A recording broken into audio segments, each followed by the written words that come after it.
హైదరాబాద్లో జరిగిన 72వ ప్రపంచ సుందరి పోటీలకు 108 దేశాల నుంచి అందగత్తెలొచ్చారు.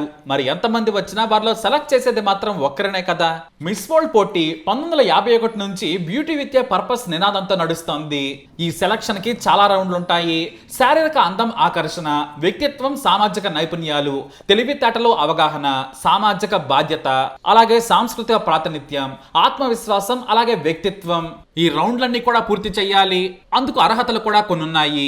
వీరి వయసు కేవలం 17 నుండి 27 సంవత్సరాల మధ్య ఉండాలి. పెళ్లి కాని మహిళ ఉండాలి. అలాగే ఆమె పాల్గొనే దేశంలో పుట్టుండాలి. ఆ దేశ పౌరసత్వం కలిగి ఉండాలి. ఇక ఎత్తులో అయితే నిర్దిష్ట నిబంధన ఏమీ లేదు, కానీ దాదాపుగా 5.5 అడుగులు లేదా అంతకంటే ఎక్కువ ఉండే అభ్యర్థులు ఎక్కువగా కనిపిస్తూ ఉంటారు. ఇక ఆరోగ్యం పరంగా, శారీరకంగా, మానసికంగా బాగుండాలి. ఇంగ్లీష్ లో కనీసం ప్రాథమిక సంభాషణ నైపుణ్యం ఉండాలి. ఎందుకంటే అంతర్జాతీయ స్థాయిలో ఇంగ్లీష్ లోనే సంభాషణ జరుగుతుంది కాబట్టి నేర చరిత్ర ఉండకూడదు. మంచి నైతికత కలిగి ఉండాలి. ఇక ప్రతి దేశంలోనూ మిస్ వరల్డ్ జాతీయ పోటీ జరుగుతుంది. ఇక్కడ గెలిచిన అభ్యర్థి మాత్రమే ఈ పోటీకి ఎంపికవుతారు. ఆ తర్వాత అంతర్జాతీయ స్థాయిలో ఇంటర్వ్యూలు, fitness, talent, beauty with a purpose రౌండ్ల ఆధారంగా అభ్యర్థులను ఎంచుకుంటారు. టాప్ 20 నుండి టాప్ 10, అలాగే ఆ తర్వాత టాప్ 5, చివరికి టాప్ 3 ఎంపిక చేస్తారు. ఫైనల్ గా వీరిలో నుంచి ఒక్కరిని మాత్రమే సెలెక్ట్ చేస్తారు. ఆమె ప్రపంచ సుందరి.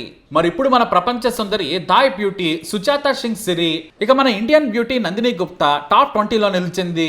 8వ రౌండ్ చేరకుండానే నందిని మిస్ వరల్డ్ పోటీల నుంచి తప్పుకోవాల్సి వచ్చింది. అయితే పోటీల్లో అందంతో పాటు తెలివి కూడా ఖచ్చితంగా ఉండాల్సిందే.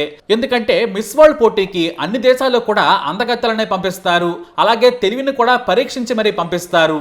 మొదట కొన్ని వారాల పాటు తెలంగాణ టూరిజంతో పాటు హాస్పిటాలిటీ, చేనేత సహా ఇతర కార్యక్రమాల ప్రమోషన్ కోసం రాష్ట్రంలోని కీలక ప్రాంతాలకు తీసుకెళ్లారు నిర్వాహకులు. ఆ తర్వాత అసలైన కార్యక్రమం చివరి వారంలో మొదలైంది.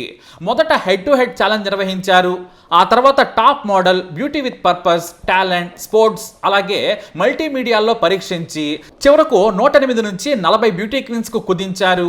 ఆ తర్వాత అన్ని ఖండాల నుంచి టాప్ 10 అందకత్తెలను ఎంపిక చేశారు. ఆ తర్వాత టాప్ 5, టాప్ 3, టాప్ 2, ఆ తర్వాత విన్నర్ని ఎంపిక చేశారు.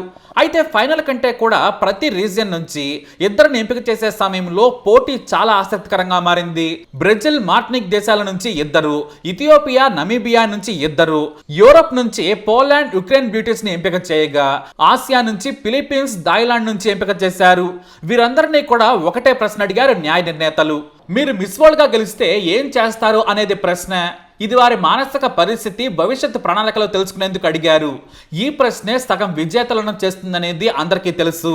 ప్రతి బ్యూటీకి 45 సెకండ్ల సమయం ఇచ్చారు.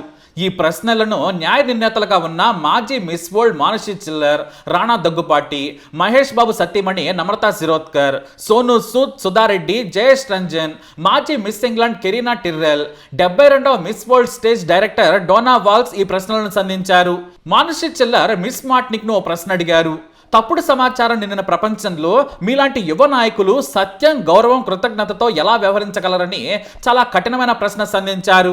ఈ ప్రశ్న కారణంగానే మిస్ మార్టినిక్ కాస్త వెనకబడిందని చెప్పొచ్చు. ఆమె ఏం చెప్పిందంటే, భవిష్యత్తు నాయకులుగా మన దగ్గర ఉన్న సమాచారాన్ని అర్థం చేసుకోవడానికి మనం ప్రత్యేకంగా కొంత సమయాన్ని వెచ్చించాలని అనుకుంటున్నాను. ఇప్పుడు సోషల్ మీడియాలో, ఇతర ఇన్ఫర్మేషన్స్ లో ఏది వాస్తవమో తెలియదు. ఏఐ యుగంలో ఈ సమస్య ఎక్కువగా ఉంది. కాబట్టి మనం సమయం వెచ్చించి ప్రతి సమాచారాన్ని అర్థం చేసుకోవాలి. మన హృదయం చెప్పేది నమ్మాలన్నారు. కానీ ఆమె సమాధానం న్యాయమూర్తులను మెప్పించలేకపోయింది. ఇక నటుడు రానా మిస్ ఇథియోపియాకు ఓ ప్రశ్న సంధించారు. మిస్ వరల్డ్ మీద మీ ఆలోచన ఏంటి? ఈ పోటీలు తప్పని చాలా మంది విమర్శిస్తున్నారు. ఆ విమర్శలకు మీ సమాధానం ఏంటని అడిగారు. దానికి మిస్ ఇథియోపియా చాలా సమాధానం ఇచ్చారు. నాకు కూడా ఇథియోపియాలో విమర్శలు తప్పలేదు. మిస్ వరల్డ్ అంటే కేవలం బ్యూటీనే చూస్తారు, కానీ ఇది అంతకంటే ఎక్కువ. నా వెనుక చాలా మంది పిల్లలు, వారి తల్లులు ఉన్నారు. నేను ఇక్కడ నిలబడ్డానంటే వారి నుంచి స్ఫూర్తి పొందటమే. ఇక్కడికి వచ్చినందుకు చాలా గర్వపడుతున్నానని చెప్పారు. ఆమె సమాధానం కూడా తెలిపోయింది. ఇక ఆ తర్వాత నమ్రతా శిరోద్కర్ తెలంగాణ మీద ప్రశ్న అడిగారు. తెలంగాణలో మీ అనుభవం, ఇక్కడ మీకు నచ్చిన ముఖ్య విషయం ఏంటి అని అడిగారు. ఈ ప్రశ్నకు మిస్ పోలాండ్ ఆసక్తికర సమాధానం ఇచ్చారు. ఇక్కడి ఆతిథ్యం బాగా నచ్చింది. ఈ దేశం, ఈ రాష్ట్రం అందించిన ఆతిథ్యం మరువలేనిది. ఎవరైనా సరే చూడగానే నవ్వుతూ పలకరిస్తున్నారు. ఈ పలుకరింపే నా ఆలోచనలను మార్చింది. సంతోషంగా ఆతిథ్యం ఇచ్చారు. వారి స్వచ్ఛమైన మనసు నన్ను ప్రభావితం చేసింది. పోలాండ్ నా ఇల్లు అయితే తెలంగాణ నా రెండో ఇల్లు అని చెప్పింది. ఈ అనుభవాలు, సంతోషాలు జీవితాంతం గుర్తుంచుకుంటానని చెప్పగా అందరూ చప్పట్లు కొట్టారు. ఈ ప్రశ్న ద్వారా ఆమె ఓ మెట్టెక్కారు. అయితే అందరూ సమాధానాలు చెప్పినా కూడా మిస్ థాయిలాండ్ను నటుడు సోనూ సూద్ గట్టి ప్రశ్నతో ఆమె ఆత్మస్థైర్యాన్ని, ఆలోచనను రాబట్టారు. అదేమిటంటే, మిస్ వరల్డ్ ప్రయాణం మీకు వ్యక్తిగత బాధ్యత నుంచి ఏం నేర్పిందన్నారు సోనూ సూద్. ఆ ప్రశ్న వినగానే ఒక్క సెకండ్ పాటు ఆలోచనలో పడ్డ మిస్ థాయిలాండ్ వెంటనే సమాధానం మొదలుపెట్టారు. ఈ వేదికపై నిలబడటం నాకు జీవితంలో లభించిన గొప్ప అవకాశం. పర్యాటకులకు ఎలా ఆతిథ్యం ఇస్తారో అన్న విషయాన్ని ప్రత్యేకంగా నేర్చుకున్నాను. ఇన్నాళ్ళు నేను ఒంటరిగానే ఉన్నాను. బయటకు వెళితే ఒంటరితనం వెంటాడేది. కానీ ఇక్కడ ప్రయాణిస్తుంటే నా వెంట ఒకరున్నారు, నాకు తోడున్నారన్న ధైర్యం కలిగింది. ఆత్మవిశ్వాసం కూడా కలిగింది. చిన్నప్పుడు మన తల్లిదండ్రులు మనకు తోడుగా ఉంటారు. అలానే జీవితంలోని ప్రతి దశలో ఎవరో ఒకరు మనకు తోడుగా నిలుస్తారు. ప్రతి ఒక్కరికి ఆ తోడు కావాలి. అయితే నా బాధ్యత ఖచ్చితంగా ఎవరైతే సమస్యల్లో ఉంటారో వారికి తోడుగా ఉండడానికి ప్రయత్నిస్తాను.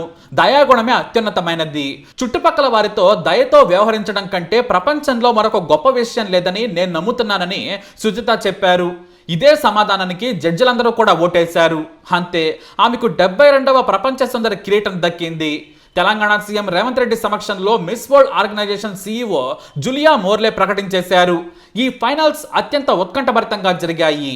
ఏ సమాధానానికి ఏ జడ్జి ఎలా స్పందించారనే ఉత్కంఠ అందరిలోనూ కనిపించింది.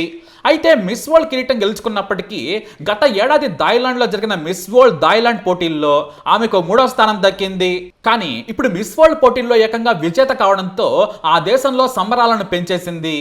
భారత్లో జరిగిన మిస్ వరల్డ్ పోటీల్లో తమ దేశ బ్యూటీకి కిరీటం దక్కిందని తెలియగానే ఆ దేశంలో మీడియా, సోషల్ మీడియా సుజితను ఆకాశానికి ఎత్తేశాయి. వాస్తవానికి సుజిత జీవితం చాలా కష్టాలతో మొదలైంది. థాయిలాండ్లోని పుకెట్లో 2003లో పుట్టారామె. కానీ 16 ఏళ్ల వయసులోనే రొమ్ము క్యాన్సర్ బారిన పడ్డారు. ఆ సమయంలో ఆమె చికిత్స తీసుకుని వాటి నుంచి బయటపడ్డారు. అంతేకాదు, తనలో మరొకరు ఇలాంటి జబ్బు బారిన పడొద్దని ఓపెల్ ఫర్హార్ పేరుతో మహిళల్లో రొమ్ము క్యాన్సర్ పై ఎన్నో అవగాహన కార్యక్రమాలు నిర్వహించారు. ఇంకా ఆమె తన పనిని కొనసాగిస్తున్నారు.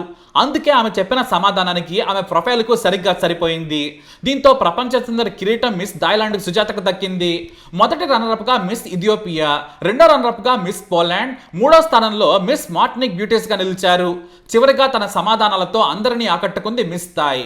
ఆ వెంటనే గత ఏడాది ప్రపంచ సుందరి క్రిస్టినా పిస్కోవా ఆమెకు మిస్ వరల్డ్ కిరీటం ధరింపజేశారు.